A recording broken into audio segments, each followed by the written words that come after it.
Si Boy, binasagang kamatis yan. Lihito mo talaga nagtitinda ng kamatis yan. Ayaw nga ng kamatis yan, loko na yan. Si Hiner pangalan. Si Boy kasi noon talagang ano yan, ano na yan, nagtitinda ng kamatis, masipag yan. Tinderong kamatis yan. Sa pako.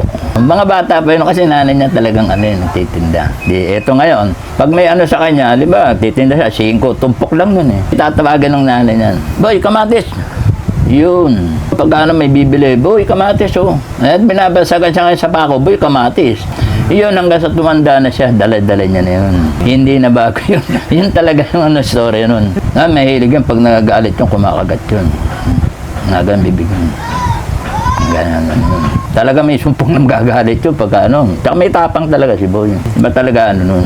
Kasi nung naging asunto niyan, homestead eh. 6-12 eh. Tapos, tumira naman si Tijib. 8-14. Galit si Bebe. Gagalitan ngayon siya. Hindi niya naman maano na ano. Alam mo ba ang sentensya ni Boy? Sa 12, 3 life yan. Nung kumawala sila. Oo, kumawala sila. 3 life ang sentensya nila ron. Walang bita yung mga yan. Hindi na sentensya ng bita yan. Tapos, nagkaroon pa sa isang life kay Noli. Noli Patuga. Oo, nasabit siya ron eh. Siya muna umaduron eh. Kasi yung Noli, talagang matapang din yun. Kaya lang, walang gulang.